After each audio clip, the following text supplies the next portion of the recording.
എൻ്റെ പേര് ജാൻസി അഗസ്റ്റിൻ. ഞാൻ പാലാരൂപത ചേർപ്പങ്ക ഇടവകയിൽ നിന്ന് വരുന്നു. ഞാൻ 2019 ഉടമ്പടി എടുത്തത്. ഞാൻ വന്നപ്പോൾ 6 നിയോഗങ്ങൾ വെച്ചു. അതിലെൻ്റെ 3 സാധിച്ചു കിട്ടി. ആദ്യമായിട്ട് എനിക്കൊരു ജോലിയായിരുന്നു. വിവാഹം കഴിഞ്ഞ് എനിക്കൊരു നല്ല ജോലിയില്ലായിരുന്നു.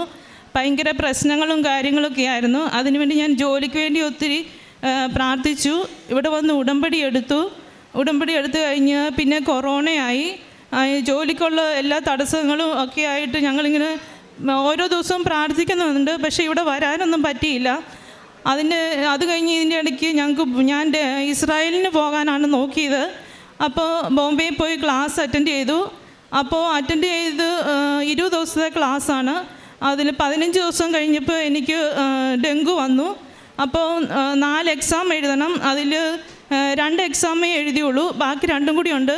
ബട്ട് അത് കഴിഞ്ഞ് എനിക്ക് ഡെങ്കു വന്നപ്പോൾ ഞാൻ ഹോസ്പിറ്റലിൽ പോയപ്പോൾ എൻ്റെ കൗണ്ട് കുറഞ്ഞു വരുന്നു.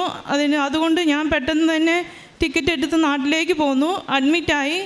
അത് കഴിഞ്ഞ് എനിക്ക് കുറവായപ്പോൾ ഞാൻ പിന്നെയും പോയി എക്സാം 2 കൂടി എഴുതി. അത് കഴിഞ്ഞ് ഉടനെ തന്നെ എനിക്ക് പോകാനുള്ളതെല്ലാം ശരിയായി. അങ്ങനെ എനിക്ക് ഇസ്രായേലിൽ നല്ലൊരു ജോലി കിട്ടി, നല്ല സാലറിയോടുകൂടി. അത് കഴിഞ്ഞ് ഞാൻ ഇസ്രായേൽ പോകുന്നതിന് മുമ്പ് ഞാൻ മാതാവിനോട് പ്രാർത്ഥിച്ചു. എനിക്കൊരു സ്ഥലം ഇഷ്ടമായിരുന്നു, എൻ്റെ വീടിനടുത്ത് തന്നെ. മാതാവേ, എനിക്ക് ഈ സ്ഥലം തന്നെ എനിക്ക് തന്ന് അനുഗ്രഹിക്കണം. കാരണം പള്ളി നടന്നു പോകാം, എല്ലാത്തിനും ഒരു നല്ല സൗകര്യമാണ്. അപ്പോൾ ഞാൻ അതിനു വേണ്ടി പ്രാർത്ഥിച്ചു. ഞാൻ ഇസ്രായേലിന് പോയി എൻ്റെ കടങ്ങളെല്ലാം വീട്ടി 2 വർഷം കഴിഞ്ഞപ്പോൾ ആ സ്ഥലം തന്നെ എൻ്റെ മാതാവ് എനിക്ക് തന്ന് അനുഗ്രഹിച്ചു. ഇപ്പോൾ കടങ്ങളൊന്നും കൂടാതെ അത് വീട്ടി. പിന്നെ എനിക്ക് എൻ്റെ മോന് 6 മാസം തൊട്ട് എന്നും അസുഖമാണ്, എന്നും 1 വയസ്സിൽ അഡ്മിറ്റായി. അത് കഴിഞ്ഞ് അത് കണ്ടിന്യൂസ് 6-7 മാസം ഇങ്ങനെ ആശുപത്രിയിൽ അഡ്മിറ്റാവും. ന്യൂമോണിയ വന്നു, ഒന്നും കുറവാകുന്നില്ല. ഞാൻ മാതാവിനോട് പ്രാർത്ഥിച്ചതിൻ്റെ ഫലമായി അവൻ്റെ രോഗങ്ങൾ കുറവായി. പിന്നെ ഞാൻ ഇസ്രായേലിൽ ഇപ്പോൾ ജോലി ചെയ്യുവാണ്. ഇങ്ങോട്ട് പോരുവാൻ വേണ്ടി ടിക്കറ്റ് എടുത്തു. അവിടെ യുദ്ധങ്ങളും കാര്യങ്ങളും ഒക്കെ ആയിട്ട് ടിക്കറ്റിന് ഭയങ്കര റേറ്റാണ്. അപ്പോൾ ടിക്കറ്റ് എടുത്ത് എനിക്ക് നാട്ടിലോട്ട് പോരാൻ 40 ദിവസമുള്ളപ്പം എൻ്റെ ഞാൻ നോക്കിക്കൊണ്ട് പേഷ്യൻ്റ് പെട്ടെന്ന് ന്യൂമോണിയ വന്ന് കൂടിപ്പോയി. അപ്പോൾ അവിടെ ഡോക്ടേഴ്സ് വന്ന് നോക്കും.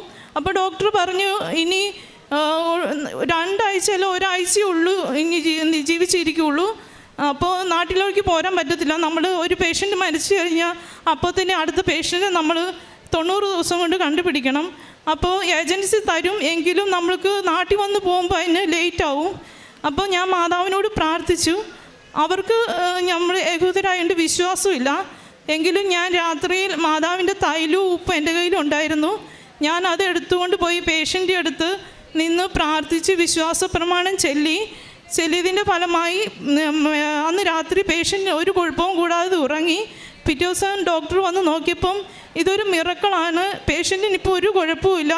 ആ പേഷ്യൻ്റ് ഇപ്പോഴും ജീവിച്ചിരിപ്പുണ്ട്. ഞാൻ അടുത്ത ആൾക്ക് ഹാൻഡ് ഓവർ ചെയ്തിട്ടാണ് വന്നത്. ഞാൻ ഈ 26-ന് തിരിച്ചു പോകും. ഇപ്പോഴും ആ പേഷ്യൻ്റ് ഒരു കുഴപ്പവും കൂടാതെ ഇരിക്കുന്നു. ദൈവത്തിന് 1000 നന്ദി. പിന്നെ എൻ്റെ പ്രേക്ഷിത പ്രവർത്തനം, എനിക്ക് അവിടെ നമുക്ക് പുറത്തിറങ്ങി പ്രേക്ഷിത പ്രവർത്തനം ഒന്നും ചെയ്യാൻ പറ്റത്തില്ല. എങ്കിലും എനിക്ക് സാലറി കിട്ടുമ്പം ഞാൻ എൻ്റെ ഹസ്ബൻഡിനോട് പറഞ്ഞ് അനാഥാലയങ്ങൾക്ക് സഹായം ചെയ്യാറുണ്ട്. പിന്നെ ഫേസ്ബുക്കിൽ കൂടെയൊക്കെ വരുന്ന രോഗസഹയ്ക്ക് അങ്ങനെ ആ സഹായം ചോദിക്കുന്നവർക്കൊക്കെ സഹായം ചെയ്ത് കൊടുക്കാറുണ്ട്. മാതാവ് വഴി തന്ന എല്ലാ അനുഗ്രഹങ്ങൾക്കും കോടാനുകൂടി നന്ദി. ഈ പേഷ്യൻ്റ് സീരിയസ് ആയെന്ന് പറഞ്ഞല്ലോ, എന്താ അസുഖമായിരുന്നു? ന്യൂമോണിയ കൂടിപ്പോയത്. കരങ്ങളടിച്ച് ദൈവത്തിൻ്റെ നാമം മഹത്വപ്പെടുത്താം. ഈ സഹോദരി പറഞ്ഞ സാക്ഷി 5 വർഷമായിട്ട് ജോലിയില്ലാതെ വിഷമിച്ചിരിക്കുന്ന സമയത്താണ് കൃപാസനത്തോട് കടന്നു വന്ന മരിയൻ ഉടമ്പടിയുടെ പ്രാർത്ഥനയുടെ ഫലമായിട്ട് ഇസ്രായേൽ നല്ലൊരു ജോലി നൽകി ദൈവമാതാവ് അനുഗ്രഹിച്ചു. അപ്പോൾ അവിടെ നിന്ന് ടിക്കറ്റ് എടുത്ത് പോരാൻ നേരമാണ് പേഷ്യൻ്റ് സീരിയസ് ആയി.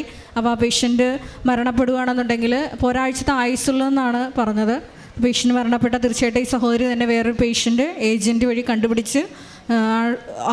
കണ്ടുപിടിച്ചാൽ മാത്രമേ ഉള്ളൂ ആ ജോലി തുടർന്ന് കൊണ്ടുപോകാൻ പറ്റത്തുള്ളൂ. അങ്ങനെയുള്ളൊരവസ്ഥയിൽ കൃപാസനത്തിലെ മരിയൻ ഉടമ്പടി നേർച്ച വസ്തുക്കൾ ആ പേഷ്യൻ്റ് വിശ്വാസപ്രമാണം ചൊല്ലി ഉപയോഗിച്ചതിൻ്റെ ഫലമായിട്ട് ആ പേഷ്യൻ്റ് ഇന്നും ആരോഗ്യവാനായിട്ടിരിക്കുന്നു എന്നാണ് സാക്ഷ്യത്തിൽ പറഞ്ഞത്. മരിയൻ ഉടമ്പടി വഴിയായിട്ട് ഈ കുടുംബത്തിൽ ലഭിച്ച ചെറുതും വലുതുമായിട്ടുള്ള എല്ലാ അനുഗ്രഹങ്ങൾക്കും ഒരിക്കൽ കൂടി കരങ്ങളടിച്ച് നമുക്ക് ദൈവത്തിൻ്റെ നാമം മഹത്വപ്പെടുത്താം. അത്യപൂർവ ദൈവാനുഭവങ്ങൾ ഇനി നിങ്ങൾക്കും സ്വന്തം. ഈ യൂട്യൂബ് ചാനൽ ഇതുവരെ സബ്സ്ക്രൈബ് ചെയ്തിട്ടില്ലെങ്കിൽ ഇപ്പോൾ തന്നെ സബ്സ്ക്രൈബ് ചെയ്യുക.